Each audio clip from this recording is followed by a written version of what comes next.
And we continue at 2:06 in the afternoon on the John Phillips Show. Mr. Randy Wangs in Culver City. John, while debating the budget at L.A. City Hall, Monica Rodriguez, in talking about public safety, let us know exactly what it's like in downtown Los Angeles. Listen to the background. This is a very difficult time that we're all experiencing, not just here in Los Angeles, but we're experiencing it across the country. I recognize that we have tremendous needs to meet, particularly with respect to public safety when we have a number of large-scale events coming to Los Angeles. Including that ambulance. It doesn't even matter if they're indoors or outdoors when they're speaking. There's always a siren. Downtown L.A. is not a safe place. 800-222-5222 is the telephone number, 1-800-222-5222. We had a debate last hour as to whether or not there should be another effort to recall California Governor Gavin Newsom from office. I'm now turning it over to the phones where you have an opportunity to weigh in yourself at 800-222-5222. Let's go ahead and continue the conversation and begin with Brenda in L.A. Brenda, hello. I think Brenda went away. All right, let's go to Margaret in Marinda. Margaret, welcome. Hi. Hi From there. Orinda, California, right outside of San Francisco, and I agree with the previous caller. Gavin Newsom has to go. He's been a disaster since he was mayor of San Francisco. And you definitely want to have another opportunity to vote him out. Definitely. All right, thank you for the call. Let's go to Bill in Orange County. Bill, hello. Hey, John, how are you? Good. The reason I'm calling is kind of a fixed California routine. I listen to your program and when I'm driving around, and I catch that fairly often.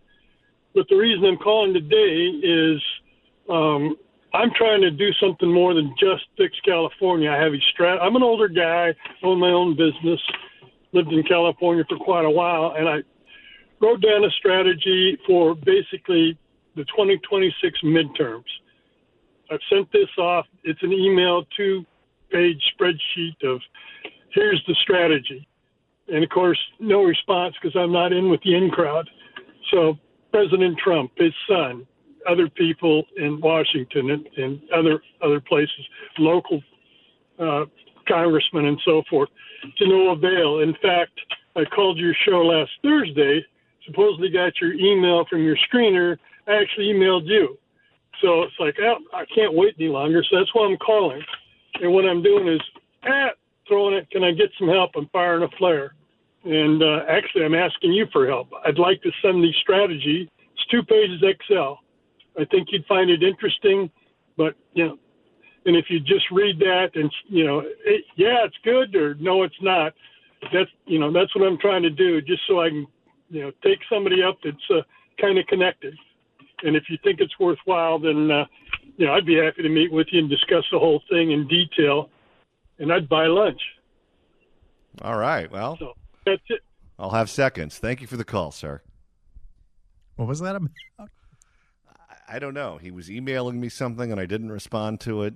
I didn't see the email, but if you want to email us anything, you can do so at johnnydon'tlikeshow@gmail.com. We try our hardest to read as many emails as we can. Sometimes they get lost in the mix of people saying offensive things about Katie Porter. And here's the thing. We try to read each and every one of them. In fact, we respond to a large percentage of them.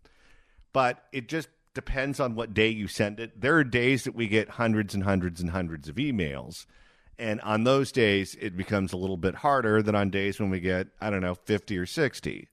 If your email comes on a day when we get 50 or 60, it becomes easier to respond to it because it's not as overwhelming. But if your email is 2 pages long on a day when we get 700 emails, I'm sorry, we're probably not going to get to it. Let's go to Nancy in L.A. Nancy, hello. Hi. I just wanted to say I've been working with the election since I was 16 years old out of high school, but I won't tell you how old I am now. But I wanted to say that voting Republican is almost the pits here in California, because people I know that are Republican, they were even taken off, the registration, the list. They were either made dormant or, they never get anything delivered. I've seen ballots trashed. You really have to get beyond the criminal in order to have a fair election. Here is my recommendation for people who are concerned about this. And this is what I do, so it's not as if I'm telling you to do something that I'm not willing to do myself. But there is a program called Ballot Tracks. I don't know if you've seen that before, where you can register for ballot tracks. And I vote absentee every time. And what I do is when I get my ballot, I fill it out at home so I can pour myself a cup of coffee and have my laptop out in front of me, because sometimes if it's water board or some office I'm not that familiar with, I'd like to be able to look up these people to make sure I'm not voting for a communist or something. Then you put it in the envelope, you put it in a blue bin, and it tells you. You will be pinged on your cell phone and via email when the post office has it, when the county registrar has it, and when your vote is counted. It will literally, like you're ordering a pizza or ordering a package from Amazon, it will let you know where it is in real time. And if there's a problem with it, let's say you filled it out wrong or the machine can't read it for one reason or another, it'll tell you that too, and then you can go vote in person and you can make sure your vote is recorded. So I highly recommend that everyone sign up for Ballot Tracks, track your ballot the whole way through, and you'll know if, in fact, your vote is counted. Thank you for the call. Let's go to Benjamin in Sylmar. Benjamin, hello. Hey, how you guys doing? Good. As far as the world's biggest narcissist goes, a.k.a. Gavin Newsom, I think every day him being in Sacramento is a bad day for Californians. That's pretty much my stance for it. But I also have other concerns, such as when I found out that within the last 3 to 5 years, I believe, the statistics are showing that 80 to 90% of the jobs created were by the government as of California. And that, to me, is pretty much scary numbers. How did we even get here? Or other things like when I see things come up on the ballot, like early release of certain prisoners or any taxes, it doesn't matter, going up. And then I see those things pass. I just can't get my mind around that. I'm like, are we too far gone for these things to pass? I mean, that's the part that I can get answers to. That do we have to change California morally before we can even try to change the people who's governing? I don't know. Hopefully someone has an answer for that. Well, politics is a pendulum, and at one point in the past, California was a reliably red state. Over time, it became purple and then blue, but just because the state is one way doesn't mean it's going to be that way forever. I mentioned this on the radio a few days ago. When I was a graduate student in political science, I was reading this journal article written by Bill Scheer about electoral politics, and he was trying to come up with an example of a reliably Democratic state, and the example he gave was West Virginia. And then he was trying to come up with an example of a reliably Republican state, and the example that he gave was New Jersey. Well, New Jersey's been voting blue for a really long time, and now the Democrats don't even compete in West Virginia because it's a foregone conclusion that the Republicans are going to win. Nothing in politics is static. Nothing in politics stays the same. Politics involves coalitions that change depending on whichever issue it is that you're talking about. And everything is constantly evolving. It's like a living thing, a living organism. And as the issues change, so do the coalitions, and so do the politics of certain geographic places. It's unlikely that California is going to go red soon, but it could become more red over time, and certainly could become red in the long term.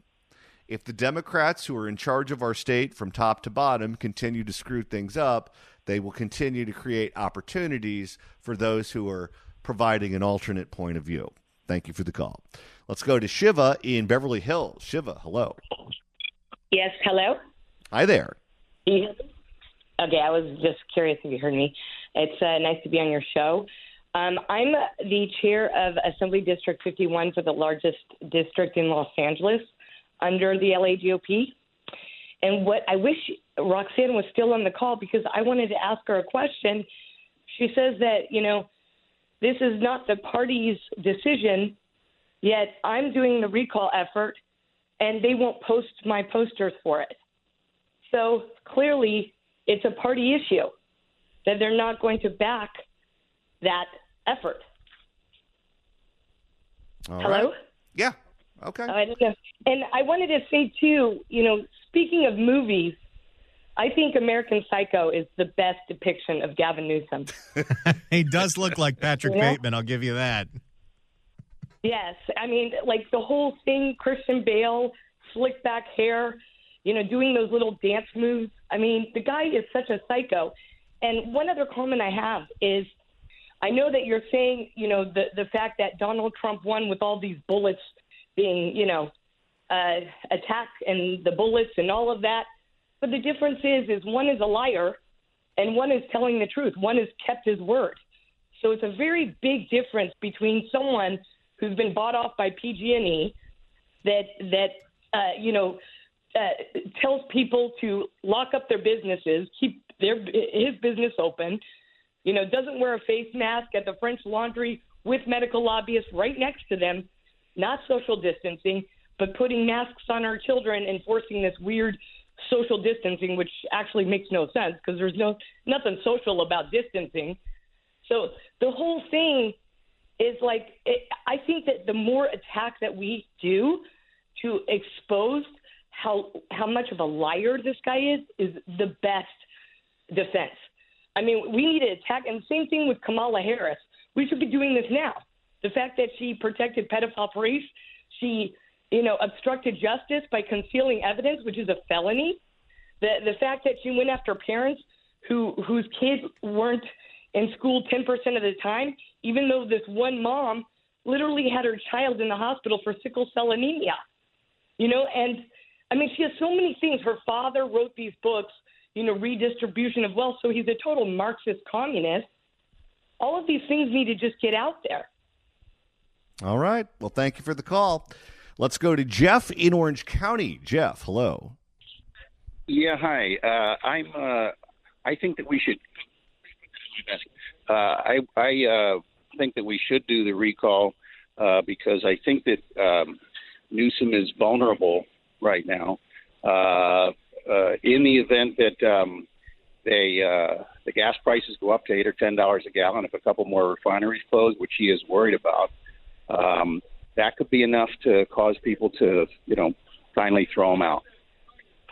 Well, if gas prices get to $8 a gallon or $9 a gallon, then everyone's going to be feeling that, even the middle class. Right, and especially if gas in the rest of the country is at $2 or $3 and it's $8 or $10 here, I think people that could be enough to shove him over. And now, ironically, he may have gotten bailed out yesterday by the Senate in D.C. that they just passed a law that he can't do this rule where they're going to ban gas cars by 2035, which would may cause more refineries to close. But so he's probably in secret. Newsom is popping the champagne corks because this will give him an excuse to cancel that rule, which, again, that would probably lead more refineries to close. And one or two more refineries closing, and you could definitely see $8 or $10. I know that there's been reports you could just see $8 or $10 a gallon.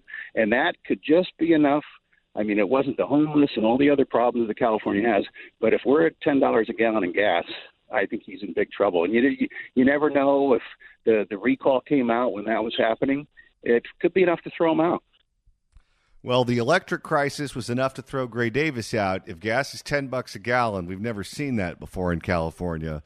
That would certainly be a crisis for him and everyone else in elected office. Thank you for the call. We have seen that in Gorda. Yeah, one town named Fat Woman in Spanish. Let's go to Ed in Santa Rosa. Ed, hello. Hey, John, thanks for taking my call. I'm really enjoying the program. I'm pretty new to your show. Well, thanks for calling. So I had 2 points about our sweet Gabby and some of his history that I think pertains to character judgment. We all recall locally in the Bay Area and surrounding the local news when he was having a sexual affair with his best friend's wife, and it was over a period of years. This gentleman whose wife he was sleeping with was his campaign manager and his best friend from college. So you just have to imagine if your best friend from college with a sweet, sweet face like Sweet Gavin was sleeping with your wife, what kind of person, what kind of human being, regardless of politics, would do that, Republican or Democrat? And then secondly, this is a really fun one, and I think you might enjoy it. I don't have substantiated evidence. But my brother worked in government in San Francisco years ago when Gavin was the mayor, and he rides motorcycles with a gentleman that owns a pornography production company called Kink.com. They make, gross pornos, the leather ball gag people, right? The underbelly of the world, you would say. Gavin was a regular attendee at the release parties when he was the mayor. He would show up and drink champagne with these S&M bondage porn freaks. And that was his comfort zone. So I always figured when he was with Guilfoyle, he was into stuff like that.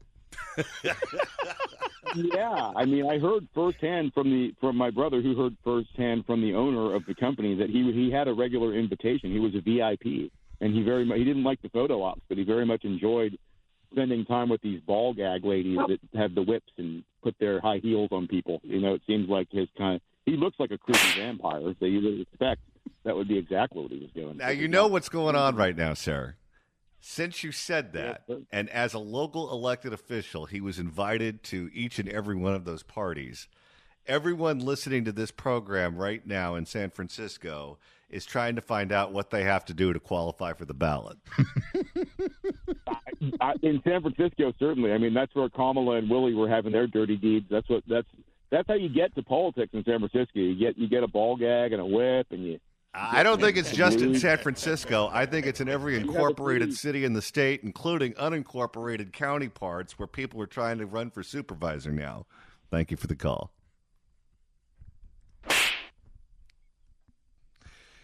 It's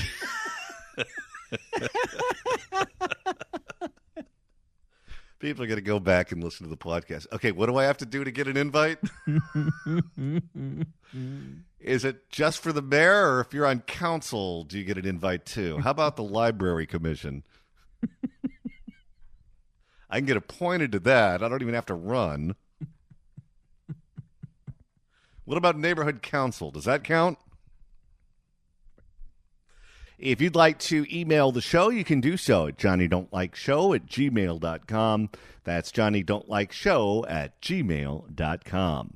And Randy, with the end of the show quickly approaching, if you want to continue listening to us all weekend long, that's easy to do. All you got to do is search for The John Phillips Show wherever you get your podcasts, whether it's the Apple Podcasts app, iHeart, Spotify. Search for The John Phillips Show, hit subscribe, and you can download all the episodes and get all the exclusive content, the things that you are only going to hear on this show. Whether you're in Southern California or Northern California, I can 100% guarantee there is no other show on the radio playing the Queen of England doing Ricardo Lara impressions. I may be criticized and dragged through the mud for it and get my wig snatched, as the gay guys say. If you'd like to email the show, you can do so at johnnydon'tlikeshow@gmail.com. That's johnnydon'tlikeshow@gmail.com. And Randy, you're monitoring the mailbag. Johnny, once again, Al's writing in from the Port of Oakland. Guys, I need my fix. Can you throw me a double shot of Shangy going absolutely, and I like that? Thanks, and happy Friday. Al, this is for you and everyone working at the Port of Oakland. Absolutely, absolutely. That's right. I like that. That was amazing. I think that one is my favorite Shang drop.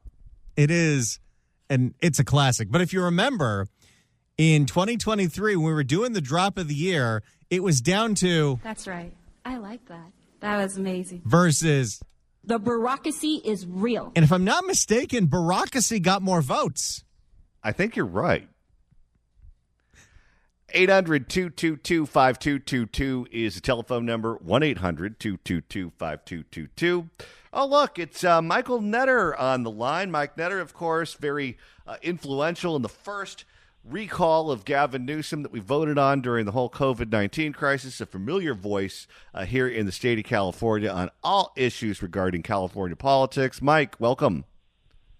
Great to be on with you guys today. I felt obligated to call in as one of the main proponents of the one that made the ballot to help everybody else, help everybody out there correct a little bit of information that's running around about the current recall of Gavin Newsom, because the code, John Phillips and Randy Wang, has changed. And unfortunately, a lot of people aren't as boring as I am. I can't even afford to stay in a hotel room in Los Angeles apparently anymore, so I stay home and read election code. Fair enough? All right? So let's clear up a couple things. If this recall were to qualify, it qualifies September 30th. Then the Secretary of State has 60 days to re-verify all the signatures. Then there is a 30-day window where Gavin can get signatures withdrawn. And I'm proud to say in our recall, he had 47, not 47,000, but a mere 47 that got withdrawn out of 2.3 million signatures. Then the Finance Department jumps in and bangs around for 30 days and decides how much it's going to cost. And at that point, for those of you not good at math, it's about February. And then the Secretary of State, under the new code, if that election falls within 180 days, that's 6 months keeping score at home of a regular election that's on the same ballot. What does this mean, boys and girls? It means this, that if this qualifies, unfortunately, it puts it on the ballot with no ifs, ands, or buts in the primary when Gavin isn't even running in 2026. So with all due deference to Mel Gibson, the reality is Gavin would end up serving a big chunk of 2026 and have 6 months to raise unlimited money, which unfortunately you're speaking to the guy that helped him fund his, say, whatever he calls Save America PAC, because that's leftover recall money. So no one hates Gavin more than I do, and I'm not that fond of Dracula, but I just want to clear up out there that people even running the current recall need to check the code. The code has changed. It's not effective January 2026. It was actually effective January 2024. And Randy Wang, I emailed over to you at Johnny Don't Like, my favorite handle in the business, the code so you can check it out for yourself. Now, question, because a caller called in, and I think you alluded to the answer, so we'll just go ahead and make it clear right now. A caller called in and said, okay, let's say he has the unlimited ability to raise money, and he doesn't need to spend all of it in the recall. Could he use that money nationwide to promote himself before the upcoming presidential campaign? Maybe not saying vote for Gavin Newsom for president, but just promoting Gavin Newsom on abortion or promoting Gavin Newsom on climate change or whatever the case may be. Can he use that money to promote himself? John Phillips, I am sorry to inform you that all those annoying emails you get from Gavin Newsom now and the annoying videos he makes with the background of Ukraine are the fault of Orrin Heatley and Mike Netter, because, yes, he can. He transfers that money to his Save America PAC, and although not doing it as the governor of California, he does that as Gavin Newsom, head of the Save America PAC, and indeed can transfer some of that money, I'm sorry to cuss on the radio, to Act Blue, okay, which is another, well, let's leave it alone, you know who Act Blue is. So he is able to transfer that money. Technically, it's a little bit of a mixed bag, but I got news for you. The FEC is not coming after Gavin, and if they do, out of his $20 million he has in the bank, it's a maximum $100,000 fine, which is like me buying you a Starbucks next time I see you. Okay, one more question. We talk about how Gavin Newsom's job at this point, as a lame duck governor who has larger aspirations, as a man who wants to be president, but is finding it very difficult to remain relevant because he's not going to be a candidate for office. His name will not be appearing on the ballot in 2026, and it's easy to get lost in all of the noise.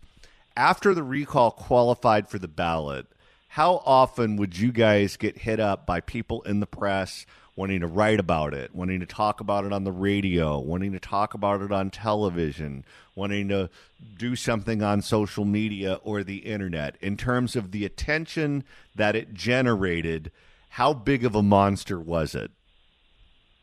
A very big monster, but it was a monster because of the timing of it, because it fell during 2021, a little bit of planning there, which happened to be an off-election cycle. So the political people didn't have a heck of a lot to write about in 2021 and moving into the beginning of 2022. Plus, we got a lot of attention, as you know, because we kind of broke the ceiling, if you will, on what grassroots could do.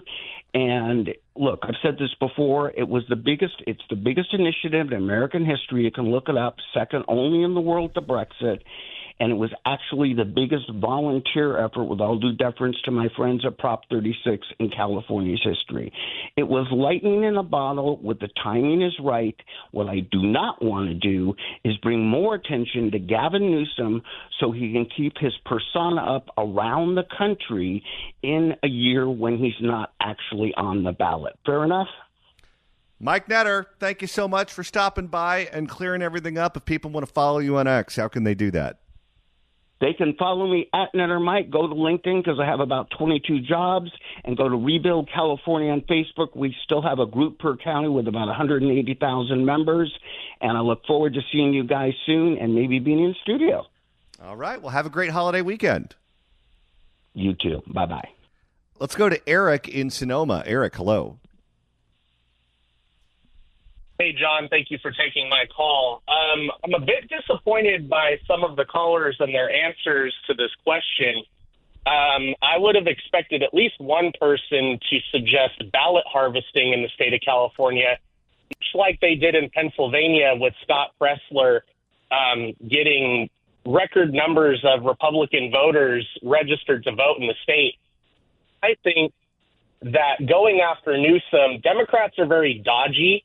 Going after Newsom as a lame duck president and giving him that ammunition to say, hey, I beat another recall is the wrong way to go. I think we should focus our attention on ballot harvesting in California, getting record numbers of Republicans registered to vote, and encouraging voters to turn out rather than wasting our time on a recall. Although I do believe a recall is justified, that Newsom has failed as a governor and that for all intents and purposes, he should be recalled. I just don't believe that focusing our time on recalling him is the right way to go. I think we should redirect that attention and that focus on trying to get Republicans energized in California and getting people like Scott Pressler to come out here and get registered Republicans to vote at college campuses, in front of grocery stores. We just need to flood the zone. And in California, we have millions of people who are disenfranchised. I believe we should direct our attention at those disenfranchised voters, the Democrats, the no party preference voters in particular. All right. Well, thank you so much for the call, sir. I appreciate it. Coming up next, we're going to open up the California Crime Blotter, one more edition before the end of the week. If you'd like to email the show, you can do so at johnnydon'tlikeshow@gmail.com. That's johnnydon'tlikeshow@gmail.com. And Randy, you're keeping an eye on the mailbag. Will writes in at johnnydon'tlikeshow@gmail.com. Would it really make a difference if our grease-stained Gavin was finally recalled? He could focus all of his attention to his 2 podcast listeners. Hey, Will, I'm one of those listeners. All right, the 3-day weekend is almost here, but we have time for one more edition to the California Crime Blotter. If the cashier is dummy. Questions? And Randy, this edition takes us to Mount Baldy, where there's a crazy old man with axes who is threatening people going hiking. That sounds pleasant.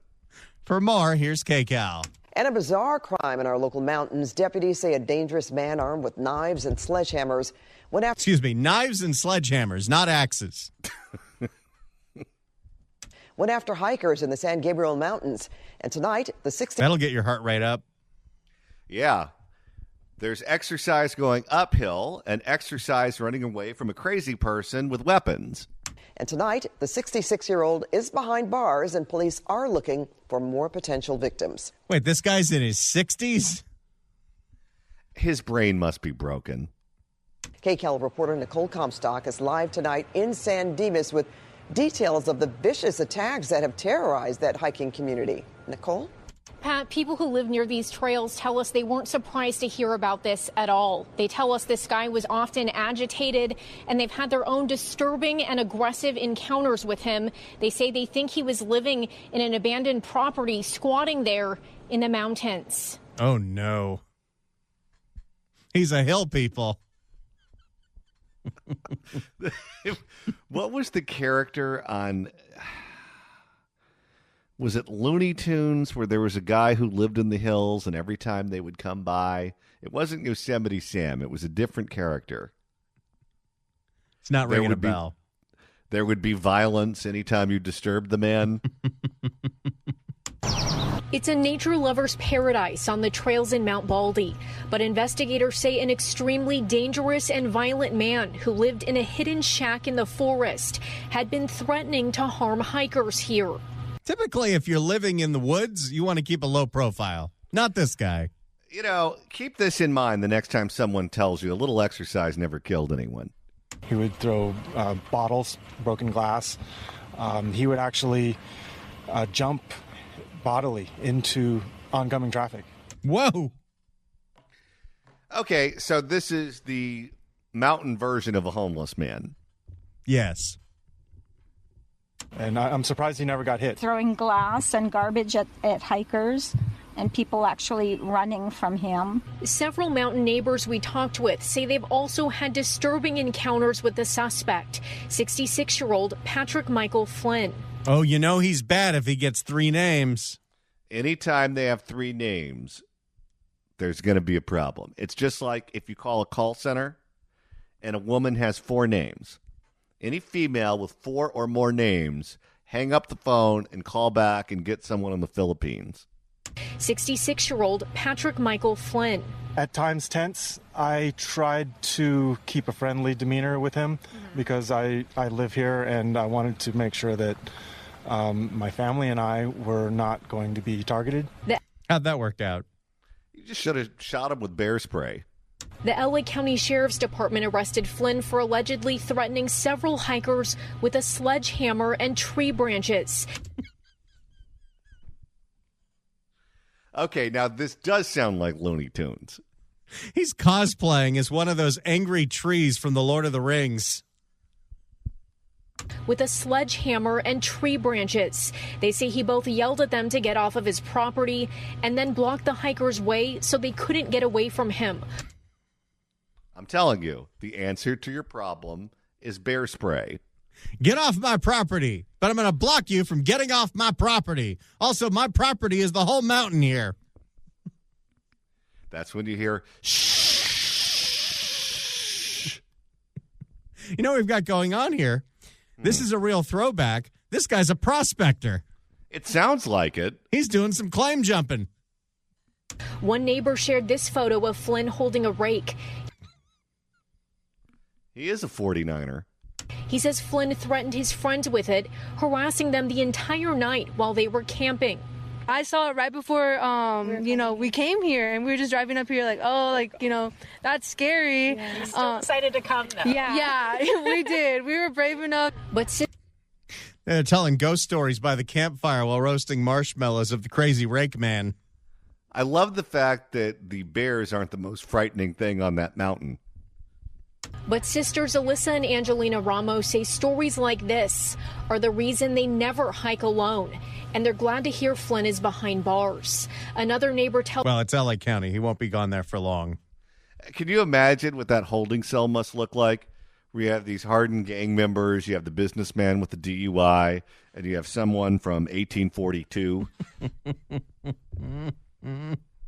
Another neighbor tells us she actually went inside the abandoned shack Flynn moved into after the previous resident moved out. She says she was thinking about tearing it down. and I'm regretting that we didn't. All of this trouble may not have happened if there was nowhere for Patrick to stay. Why is there an abandoned shack up there to begin with? Why do they know his name? And Flynn pleaded not guilty to making criminal threats and false imprisonment. He's currently being held on $295,000 bail. But the San Dimas Sheriff's Station, detectives here believe there may be other victims out there. And if so, they want to hear from you. Whether it was a sledgehammer, a pickaxe, or a rake or a tree branch, if this man has attacked you in Mount Baldy, call the Sheriff's Department. They'd like to talk to you. Well, I'm sure they're just lucky he wasn't shooting at some food. Reporting in San Dimas, Nicole Comstock, KCAL News. All right. Thanks so much, Nicole. There you go. They caught the prospector chasing people off of his property. Have you ever gone camping before? Have you seen me? Okay, I'm not going to list the reasons why I won't go camping, but let me just say being attacked by a prospector is one I never put on the list before, as if I need anything else on that list, but I've officially added it to that list. This guy thinks he's in historic Pioneer Town. And you don't get any Hilton Honors points out there in the tent. That's going to do it for us. We'll be back on Tuesday. There's going to be a tape on Monday, but we'll be back live on Tuesday right here on The John Phillips Show.